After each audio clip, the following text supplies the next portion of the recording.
Hello guys, this is Saloni Singh. Today I will teach how to calculate your percentage.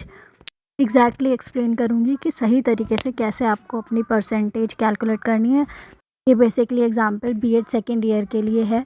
अगर आप online result download करेंगे तो कुछ इस तरीके से दिखेगा। अगर इसको हम मैक्सिमाइज़ करेंगे तो ये मैंने कुछ बना के दिखाया है, ऐसा दिखेगा। कैलकुलेट कैसे करेंगे ध्यान से देखना आगे पूरी वीडियो में। आपका रिजल्ट कुछ इस तरह से दिख रहा होगा, यूनिवर्सिटी नेम लिखा होगा। एक बार देख लीजिए कि किस तरीके से आपका रिज़ल्ट इंटरनेट पर दिख रहा होगा। कुछ इस तरह से आपका नाम होगा, फादर नेम होगा, मदर्स नेम होगा, रोल नंबर डाला होगा। आपने जो लॉगिन जिस तरीके से करने का मैंने बताया था इससे पहले वाली वीडियो में कि आपका रिज़ल्ट कैसा मिलेगा, तो ओपन करके कुछ इस तरह से आएगा। कॉलेज का या इंस्टीट्यूशन का आपका यहाँ पे कोड लिखा होगा, और जो आपकी मार्कशीट है वो कुछ इस तरह से दिख रही होगी। अब काफ़ी सारे स्टूडेंट्स का ये और मेरे फ्रेंड्स का ये मैसेज था कि भाई कैसे कैलकुलेट करें, कैसे परसेंटेज निकालें अपनी। तो हमें वर्टिकली यानी कि ऊपर से नीचे कैलकुलेट करना है, तभी हमारा रिज़ल्ट ठीक आएगा। अगर हम हॉरिजॉन्टली सारे कर लेंगे और फिर हम निकालेंगे तो हमारा गलत आएगा रिज़ल्ट। अगर हम वर्टिकली ऐसे वे में रिज़ल्ट कैलकुलेट करेंगे तो सही आएगा रिज़ल्ट आपको, वरना अगर आप हॉरिजॉन्टली करोगे तो बहुत कन्फ्यूजन होगा और परसेंटेज भी ठीक नहीं निकलेगी। तो बेसिकली रिज़ल्ट में आप ये देखेंगे, इधर लिखा है मार्क ऑब्टेन्ड, थ्योरी में आपके कितने मार्क्स आए हैं, mark obtained in internal and practical में आपके कितने मार्क्स आए हैं, और मार्क्स ऑब्टेन्ड इन वाइवा, जो कि ये प्लस में गिवन है ऐसे ऐसे करके आपकी शीट में। तो इसको काउंट करने की ज़रूरत नहीं है। फ़िलहाल हमें जो ओवरऑल परसेंटेज निकालनी है वो इसमें से निकालनी है। तो कैसे निकालेंगे? हॉरिजॉन्टली निकालोगे तो 99% आपका रिज़ल्ट गलत आएगा। अगर आप वर्टिकली निकालेंगे तो आपका रिज़ल्ट एकदम एग्जैक्ट और सही आएगा। तो कैसे कैलकुलेट करेंगे? अब आप ध्यान से देखना, ये जो आपको ऊपर दिख रहे हैं ना 301, 302, 303, 304, 41, 401, 503, 703, हम पूरी शीट को इग्नोर करेंगे। सिर्फ हमारा फोकस ये होना चाहिए। इसी में आपकी परसेंटेज निकल आएगी। ये सारे जो हैं वो आपके हैं पेपर कोड। क्या है? Paper code. अब इसको कैलकुलेट कैसे करेंगे वो देख लेते हैं। ये जो आपके मार्क्स हैं थ्योरी वाले, अब हमें कैसे पता चलेगा कि कौन से क्वेश्चन पेपर कौन से मार्क्स कितने मार्क्स का था ओवरऑल? तो सीधी सी लॉजिक की बात है।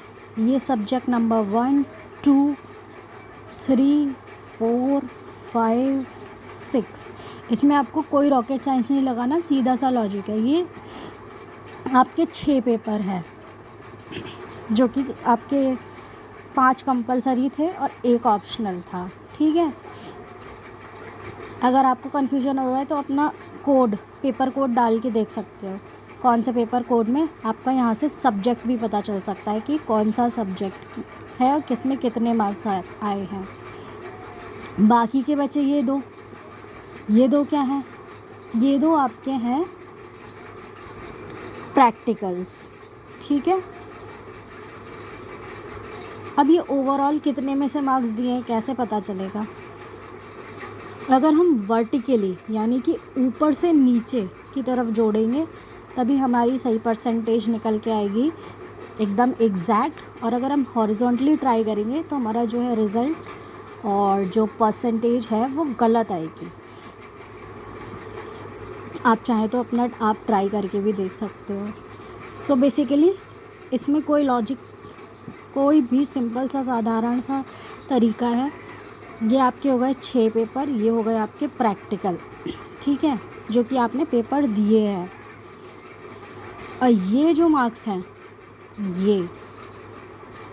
ये वाले ध्यान से देखना, ये भी पेपर 1, 2, 3, 4, 5 एंड 6। ये जो आपके इंटरनल्स आप देते हैं ना, वो हैं इंटरनल पेपर। और ये जो हैं आपके, ये एक्सटर्नल हैं, जो आप एग्ज़ाम सेंटर पे जाके दे के आते हो। अब ये वाले जो सब्जेक्ट के मार्क्स हैं, ये कितने में से हैं? ये वाले जो हैं वो आपके हैं 40 में से। याद है आपको, थ्योरी का जो आपके एग्ज़ाम्स हुए थे, एग्ज़ाम सेंटर पे जाके एग्ज़ाम दिया था, वो 40 मार्क्स के थे। अब 40 मार्क्स में से कैसे कैलकुलेट करेंगे? और ये जो इंटरनल वाले हैं, ये आपके थे 10 मार्क्स के। ठीक, अगर अब हम इसको और इसको प्लस करते हैं तो कितना होगा? 50। तो ओवरऑल आपका कितने का बना? 50 का। ठीक, अब आप क्या करेंगे, इन सब, ये जो मार्क्स आपके आए हैं ना, ये 40 में से आए हैं, और ये वाले जो मार्क्स हैं आपके, ये 10 में से हैं। ठीक है, अब आ जाओ आपके ये प्रैक्टिकल वाले मार्क्स, ये कितने में से हैं? देखो, ऑब्वियसली बात है, ये 16 लिखा है, तो ये यहाँ पे 20 मार्क्स का होगा। तभी आपके 20 में से कितने आए हैं? 16, या जितने भी हैं, 18, 19। 20 के कैसे आए हैं? क्यों? क्योंकि ये जो ऊपर वाला है, एक्सटर्नल वाला, ये आपका था 80 मार्क्स का। कितने मार्क्स का? 80 मार्क्स का। अब इन दोनों को, इसको और इसको टोटल करेंगे हम, तो कितना आएगा? 100। कितना आएगा? 100। अब बचा आपका ये वाला और ये वाला। ये आपके जो मार्क्स हैं, ये आपका है 50 का। जितने भी आपके हैं 50 में से 35, 36, 42 या कुछ भी। अब आप कहेंगे ये कैसे 50 का हो गया? क्योंकि ये वाला जो मार्क्स हैं आपके एक्सटर्नल वाले प्रैक्टिकल के, ये जो मार्क्स हैं आपके, ये हैं आपके 150 के। अगर अब हम 150 को और 50 को प्लस करेंगे तो कितना बनेगा? 200। एग्जैक्टली। अब मैं आपको प्रूव करूँगी कि ये लॉजिक कैसे सही बैठेगा। ये जो थे आपके, ये 80 का हो गया, ये जो एक्सटर्नल वाला एक प्रैक्टिकल, और ये दूसरा जो है 20 का हो गया। ये आपका टोटल बना 100 का। ठीक, ये जो दूसरा वाला प्रैक्टिकल था, ये हो गया आपका 150, यानी कि 150 का, और ये इंटरनल प्रैक्टिकल हो गया 50 का। कुछ स्टूडेंट कहेंगे हम 40 का भी ले सकते थे, क्योंकि 40 इसका नियरेस्ट है। नहीं, क्योंकि कैलकुलेशन गलत बैठेगी फिर। दूसरा आपका इन दोनों प्रैक्टिकल का सेकंड, ये फर्स्ट प्रैक्टिकल का।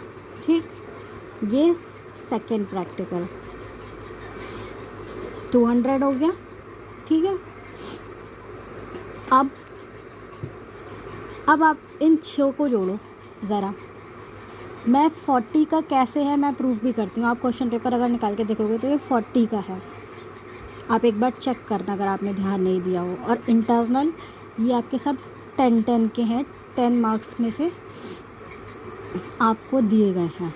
अब इसका लॉजिक देखना, मैंने ये दोनों आपके बता दिए, क्लियर कर दिए। कैसे? हमेशा वर्टिकली जोड़िए आप अपना रिज़ल्ट, हॉरिजॉन्टली जोड़ेंगे तो कोई लॉजिक नहीं बैठेगा, कैलकुलेशन गलत बैठेगी। मैंने हॉरिजॉन्टली भी ट्राई किया था, परसेंटेज रेंज डिफ़र करता है, क्योंकि अगर हम बिना लॉजिक के ऐसे ही हम कहेंगे, हम तो ऐसे भी हॉरिजॉन्टली भी कैलकुलेट कर सकते हैं। अगर हम हॉरिजॉन्टली ऐसे कैलकुलेट करेंगे ना, तो इस सब का टोटल बैठ रहा है 466, और इन सब का टोटल बैठ रहा है 94। 94 और 466 का अगर हम टोटल करेंगे, अगर हम हॉरिजॉन्टली जोड़ रहे हैं, तो आपका टोटल आता है 560। अब 560 को आप 600 से डिवाइड कहोगे, क्योंकि कुछ बच्चों को लिंक्स पता चला था कि नहीं 600 में से डिवाइड कर दो। तो अगर 560 से 600 को डिवाइड करोगे, 600 में से 560 को डिवाइड करोगे, तो आपका 93 परसेंटाइल आएगा, जो कि ये गलत होगा। अब आप मेरे लॉजिक से, मेरी तरीके से ट्राई करना। आप इसको वर्टिकली ट्राई करेंगे। टोटल सबका ओवरऑल मैंने बता दिया है, कौन से सब्जेक्ट में से कितने मार्क्स आपके ये लिखे हुए हैं। ये वाले जो थे एक्सटर्नल 40 के थे, इंटरनल आपके 10 के थे, 10 में से मार्क्स है। एक पहला प्रैक्टिकल 150 नंबर का है, दूसरा आपका 80 का है। क्योंकि इसमें नीचे भी तो देखो आप कि 80 का कैसे हो गया ये। ऑब्वियसली आपके 16 ही आए होंगे 20 में से, 30 में से तो आ नहीं सकते होगा। 30 होगा तो यहाँ पे कोई लॉजिक नहीं बैठेगा कि ओवरऑल 100 का है, क्योंकि वरना फिर आपका 110 हो जाएगा। 110 कोई नंबर फिगर आउट परसेंटेज करने के लिए नहीं होता है। अब इसमें ये ओवरऑल 150 का है, ये 50 का है, तो ये कितने का हुआ टोटल? 200 का। जोड़ते जाना, अभी लॉजिक सही प्रूव होगा। अगर हम इन दोनों का टोटल करेंगे तो कितना हुआ? 300। ठीक, अब आइए आप इस पे, ये वाले जो हमने जोड़े थे। 6 सब्जेक्ट हैं, 5 कंपलसरी, 1 ऑप्शनल, जो कि 40-40 के थे। ठीक, और ये 10-10 के थे। ठीक, इन दोनों को प्लस किया, ओवरऑल 50 में से ये आपके मार्क्स हैं। अब आप इसमें 29 में 8 जोड़िए, 29 में 7 जोड़िए, 26 में 7 जोड़िए, 24 में 7 जोड़िए, 26 में 7 जोड़िए, 25 में 7 जोड़िए। ठीक है, अगर हम 50 को इंटू 6 करेंगे कितना आएगा? 300। ठीक, ये रहा आपका थर्ड, ये रहा प्रैक्टिकल फर्स्ट, ये रहा प्रैक्टिकल सेकंड, ये रहा प्रैक्टिकल, वो सॉरी प्रैक्टिकल नहीं, ये रहे आपके थ्योरी के। किस चीज़ के? थ्योरी के। अब इस वाले 300 को हमने इसमें जोड़ दिया। 300 कितना हुआ? 600। हमें परसेंटेज ओवरऑल कितने में से निकालनी है? 600 में से। हो गया आपका लॉजिक प्रूफ। अब आपका 600 में से इन दोनों को टोटल करने के बाद जो भी आपका आता है उसको इससे डिवाइड कर दो। कुछ एक नंबर आएगा, उसको आपको इससे डिवाइड कर देना है, फिर इंटू 100 करना है। इन सभी का वर्टिकली जोड़ने पर आपका टोटल आया 460। अब 460 को 600 से डिवाइड करेंगे और इंटू 100 करेंगे तो आपका 76.6 आया था। यही आपकी परसेंटेज है ओवरऑल। ठीक है, आई होप आप सभी को समझ में आया हो कि आपको कैसे कैलकुलेट करना है। हॉरिजॉन्टली करोगे हमेशा याद रखना गलत रहेगा, वर्टिकली करो, लॉजिक से करो और थोड़ा दिमाग यूज़ करके करो, हो जाएगा, इतना डिफ़िकल्ट नहीं है। किसी को भी कोई भी प्रॉब्लम या कोई भी कन्फ्यूज़न हो तो कमेंट बॉक्स में पूछो कि ये प्रॉब्लम है, I will try to help. Okay, thank you guys.